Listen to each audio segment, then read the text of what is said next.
Minasan konnichiwa, Samurai Generals. In this video, we will introduce all the basic and minimum drawing requirements. So in the drawing, particularly in engineering drawing, we need paper, blank paper. It could be A4, A3, A2, A1, A0. So it depends on your professor what would be the size of your plates and exercises. So we need first thing and foremost is the T-square. So this is what we call T-square. This one is the T-square. So we need to have this. Okay. This is the head. This is the rule. So you just need to attach the head to this rule. So like this. So you can attach it for the first time like this. Okay? So it is as simple as pulling it, pushing it, pull. Okay? Like this. So it is now attached. So the important thing in T-square is the orientation of this head and rule. This is exactly 90 degrees. Okay, so 90 degrees. So next, we have a set of rulers. Actually, one of which is a standard ruler. One scale is inches, another is metric. So metric in centimeter, millimeter, inches, and so on. Okay, so 1 foot. This one is what we call engineer scale. Sometimes it is also called architect scale, but there is a difference between the two, engineer scale and architect scale. I have a particular video explaining that. So please refer to my video what is the difference between engineer scale and architect scale. So of course you need writing materials. This is a pencil, it's a regular pencil. This is soft number 2. Engineering drawing requires us to have HB or 2H or 2 HB, H or 2B or 2H rather. So you can choose from 2H, H, and HB. This is not a pencil for engineering drawing. This is for sketching, for other purposes. General purpose pencil. If you don't have the HB, 2H, you can also use this as an alternative. Another important thing for writing is technical pen.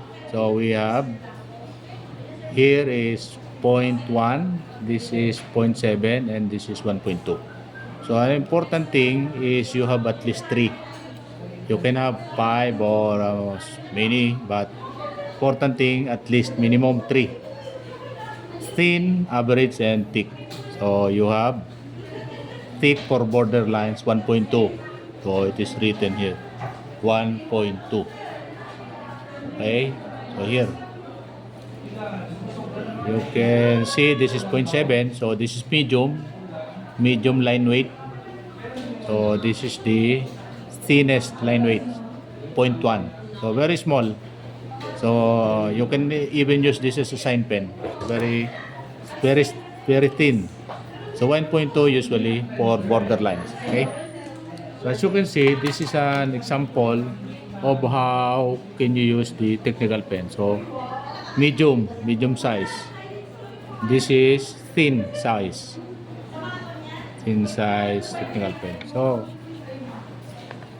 the border, you can use the thickest size line weight for the border.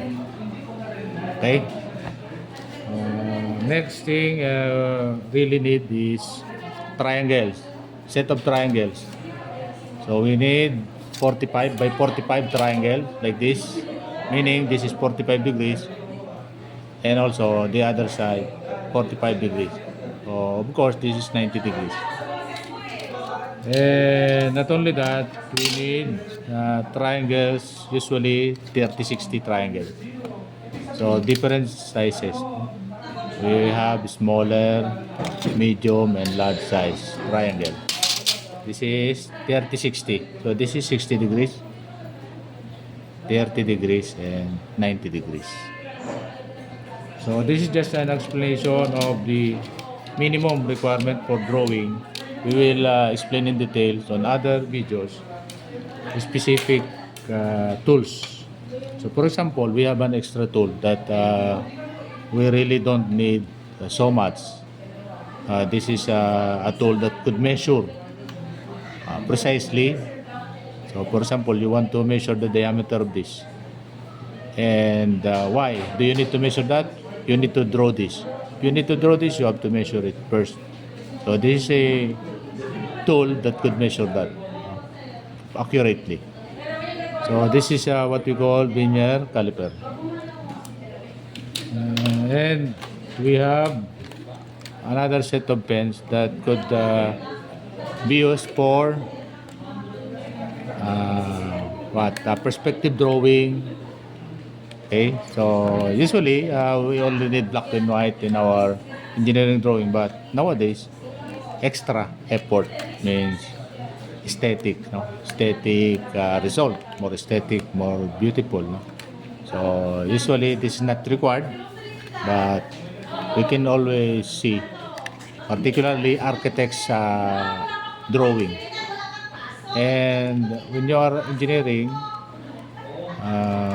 civil engineering, you can also draw and sign or seal an architectural plan. So you may need this for extra